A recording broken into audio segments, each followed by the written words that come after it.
Golden Freddy has got to be the most complicated character in Five Nights at Freddy's history, not because the story is confusing, which it is, but because of all the changes and retcons made to his character. Yes, Golden Freddy has undergone some retcons over the years to change him into the character we know him as today. For those of you who don't know, a retcon stands for retroactive continuity, meaning a change made to something late into a series is established as being there since the beginning or earlier in the story. This sometimes means overlapping or outright replacing parts of the already established story. Not all retcons are bad. For example, one of my favorite retcons of Five Nights at Freddy's is Roxanne Wolf being older than even Freddy Fazbear. She was first introduced in Five Nights at Freddy's Security Breach as just a Foxy replacement. However, when Secret of the Mimic, a game released after Security Breach came out, it was established that Roxanne started out as a mascot for a completely separate company. This makes you want to find out more about Roxy and the history she had leading up to her return in the Pizzaplex. But retcons can also be a bad thing, like the one I'm not a big fan of in Help Wanted 2. In Five Nights at Freddy's Ruin, Roxy looked a little funky, and some of us were wondering what was up with her design. Rather than attributing it to the game's art direction, Help Wanted 2, which came out after Ruin, established that Roxanne Wolf's face was actually a mask she consciously chose to wear. I appreciate that the developers addressed this, but why would a character obsessed with her looks choose to put on something that makes her look more frightening? I could talk about Roxanne all day, but this video is not about her. Let's get back on track with our golden boy, Golden Freddy. The history of all the changes this guy went through fascinates me, so I wanted to catalog as many as I could find. Keep in mind that some of the things I consider to be retcons are rather small, silly changes, but I thought they were worth mentioning anyways. Without further ado, let's observe the confusing continuity of Golden Freddy. In Five Nights at Freddy's 1, Golden Freddy didn't even have a name in game. In the files, he was just labeled as Yellow Bear. There really wasn't much to our bear in yellow, since he was supposed to be just an Easter egg that could possibly kill you if you didn't react fast enough. It was implied in the game that he was one of the suits that the 5 missing children were stuffed into, and possibly the phone guy as well. Trust me when I say just how many people were put inside Golden Freddy is gonna get confusing real quick. A fun fact about Five Nights at Freddy's history is that when popular YouTuber Markiplier first played Five Nights at Freddy's 1, his second episode was originally titled, "What Was That?" It was later changed to, "Was That Golden Freddy?" when that nickname for Yellow Bear became more popular. Now, a retcon I want to talk about is one that's a little iffy. I believe Yellow Bear was the original suit the killer used and later put his last victim into, but then it got retconned to Spring Bonnie. This retcon has problems because most believe it never even happened. With Five Nights at Freddy's 2 and 3 released within the same year, many assumed that Springtrap was created during the development of Five Nights at Freddy's 2. Furthermore, it was believed that Ruxfax, I dare you to correct me on how to pronounce that name, or Shadow Bonnie was a proto-Springtrap or Spring Bonnie. However, this is not the case. There is no hint of Spring Bonnie existing anywhere in Five Nights at Freddy's 2, not even in the game files. Ruxfax is just a silhouetted toy Bonnie with a different set of teeth, so players wouldn't confuse him for the bunny in blue when his Easter egg showed up. Until Five Nights at Freddy's 3 was released, Golden Freddy was the suit purple guy used in the missing children incident, but I'm getting ahead of myself. Transitioning to Five Nights at Freddy's 2, this is when our Yellow Bear finally got a name for himself and an important role. Much as fans cheering, Yellow Bear's name was retconned to Golden Freddy. Even better, you could adjust his difficulty on custom night, something you couldn't do in Five Nights at Freddy's 1. The Golden Gummy Bear was given a significant role in the story, confirming that he was indeed the last animatronic to have a child stuffed into it. His appearance had most likely established the other retcon that he originally came from Fredbear's family diner. What's intriguing about this origin story for Golden Freddy is a little whoopsie that was made during one of the death minigames. We presumed that the Take Cake the Children minigame takes place at Fredbear's family diner, yet it's Freddy Fazbear, not Golden Freddy, who is there in the minigame. Just chalk it up to the sprite not being colored correctly or a glitch. Moving on to Five Nights at Freddy's 3, this is when we got the confirmation that yes, Golden Freddy did come from Fredbear's family diner. It was also the game to retcon the suit purple guy used from Golden Freddy to Spring Bonnie. Before we get on with that, I want to go over an amusing bit of confusion that happened when the game was first released. Somehow, Shadow Freddy returned in Five Nights at Freddy's 3, but due to all the murky and muted coloring, many thought he was Golden Freddy. He's right behind me as I'm talking about him, isn't he? This caused confusion as to why Golden Freddy wasn't named Fredbear. Yeah, that was going to be a problem later on, but at the time, this was supposed to be the last game in the series. Well, we got our answer later in Five Nights at Freddy's 4, and I think it left us all even more confuzzled, but I'm getting ahead of myself again. Retconning the suit purple guy wore from Golden Freddy to Spring Bonnie was one of the most interesting changes to me. I get why it happened. We were supposed to keep guessing on who Twitchy Bunny was the entire game until the mind-blowing reveal. The thing about twist reveals is that once they happen, you can't really experience them again, and they age even faster once the twist spreads all over the internet. Meaningless to say, it didn't take long for everyone to find out Purple Guy was Springtrap. There was a way we could have still had Springtrap in Five Nights at Freddy's 3 while having Purple Guy be Golden Freddy, all the while creating a fantastic mystery. Instead of the reveal being Purple Guy was Springtrap, it could have been an accomplice of his. This would have revealed he had an accomplice and created the mystery of who that was. Instead of Purple Sprite Man showing up at the end of the night minigames, it could have been a yellow or orange Sprite Man. Yes, that was a reference to Day Shift at Freddy's. What the hell happened to my sprite? Five Nights at Freddy's 3 in a way was the game that put an end to Golden Freddy's importance. Kind of. Five Nights at Freddy's 4 introduced Fredbear properly, and this is where the confusion sets in. As far as we're all concerned, Fredbear is a completely separate character from Golden Freddy. The problem with this is that Golden Freddy was always implied to have been Fredbear himself. In Five Nights at Freddy's 4, Fredbear has a purple hat and bow tie. Despite these insignificant changes, it has caused infighting on whether or not Golden Freddy and Fredbear are separate from each other. If you allow me to weigh in on this, I believe Golden Freddy and Fredbear are two sides of the same fast token. Purple Attire McGee is the oldest version of Fredbear, while Golden Freddy is the updated version designed to match Freddy Fazbear and Friends. The theory I have is that when Fredbear was first introduced with Spring Bonnie at the diner, he had the purple hat and bow tie to match Brother Bunny. After Freddy Fazbear and his band were introduced, and to avoid association with the animatronic who crushed Crying Child's head, he was updated to match the size of the newer robots, and given a shiny black top hat and bow tie to boot. The Golden Freddy version of Fredbear had a standard endoskeleton replace the spring lock system. However, due to Fazbear Entertainment updating to a new location that only needed Freddy, Bonnie, Chica, and Foxy, Fredbear wasn't needed anymore. That's how he ended up as a spare animatronic stuck in the back while Purple Guy stole Spring Bonnie for his crime. Now that I think about it, that could be the reason why Golden Freddy was replaced by Spring Bonnie as the suit Purple Guy wore. Perhaps it was implied the whole time in the changed lore that before he could snag Fredbear, Fazbear Entertainment updated him too much to be worn as a suit. So maybe Spring Bonnie was all he had to work with. Before I continue, I need to bring up a subject that I was really hoping I could avoid because it's kind of complicated, and that subject is the books. What's really odd about the books is that while some things were brought over from them into the games, they're still not canon to them, for the most part. This puzzles me because I see what was going on. Some things from the books become canon, so it would encourage consumers to buy all of them and find out what else from the books is canon. The problem with this is that the internet exists, so those curious can find out online from others who have already taken the plunge. The reason I brought up the books was because of something I found to be interesting in the Silver Eyes. This book seemingly confirms that Golden Freddy was indeed a version of Fredbear, but this Golden Guy version of Fredbear still had its spring lock mechanism. Then again, I'm getting this from the comic adaptation of the Silver Eyes, so maybe the artist just slipped up. Five Nights at Freddy's 4 did release before the novel, but maybe stylistically the comic adapters wanted Golden Freddy to have a spring lock endoskeleton. The other reason I'm bringing up the Silver Eyes is that it too suggests that maybe Golden Freddy Fredbear was the first suit that William Afton used when he began committing his crimes. This book does take place in a separate universe, so maybe Golden Freddy had a spring lock mechanism here that allowed William Afton to wear it. Here, you want me to recommend a couple of books in the Five Nights at Freddy's franchise? Read the Silver Eyes and the Twisted Ones. They're actually pretty good. What about the third book? What third book? There is no third book. There never was a third book. Yeah, it's weird that two books can be called a trilogy, but here we are. There definitely isn't another book after the Twisted Ones that messes everything up and makes you question just what in the hell was going on in the trilogy. I have no idea what you're talking about. So the reason why I brought up the books is the same reason why I've been calling William Afton the Purple Guy up until now. Before the books were published, barely any of the important characters had names. Five Nights at Freddy's sister locations when stuff from the books started getting incorporated into the lore of the games. Despite all that, Fredbear doesn't appear in the game until the non-canon ending in Custom Night, where he's a plushie next to a walkie-talkie and monitors showing the room from Five Nights at Freddy's 4.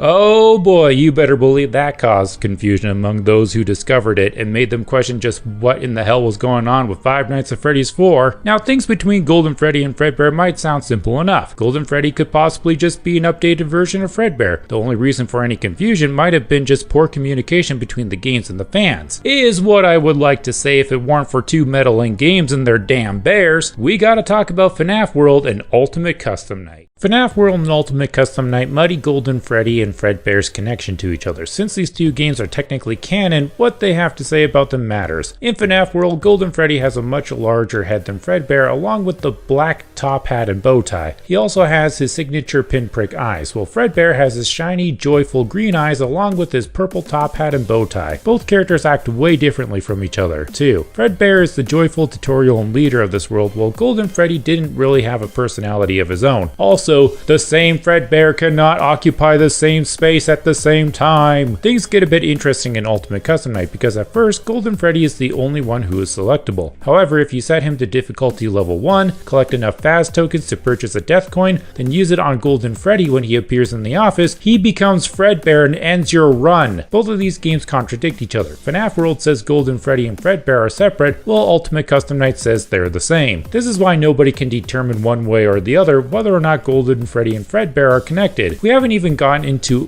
who all possesses Golden Freddy McFredbear. And let me tell you, that's a nightmare Fredbear to figure out all on its own. If we go by the movie and what the majority believe, Golden Freddy is possessed by a child named Cassidy. However, Five Nights at Freddy's 1 implies that Ralph the Phone Guy Doll Man possesses him too. Not content with two people hanging out in the bear bot, Five Nights at Freddy's 4 adds the Crying Child as the possible ghost resident. In the Silver Eyes trilogy, he's possessed by a kid named Michael Brooks. From Phone Guy to Crying Child to Cassidy to Michael Brooks to even the Golden Duo, the possession of Golden Freddy is such a confusing topic. There's one more thing I want to bring up. It's how in Secret of the Mimic we get to see the prototype design for Fredbear. Not only do we get to see it, but we can pilot it around, which is so cool. Also, just look at this thing. It looks like something straight out of both Oddworld and 9. I love gothic art styles and machinery, so this might be my favorite version of Fredbear ever. To give my final thoughts, as confusing as Golden Freddy's history is, we can all relate to him in a way. We all start out life not really knowing who we are or what our purpose is. By the time our journey is over, we may very well end up as completely different people from whom we started. Our experiences change who we are, just like how Fredbear possibly changed into Golden Freddy. Thank you for making it this far because that makes you my shining star.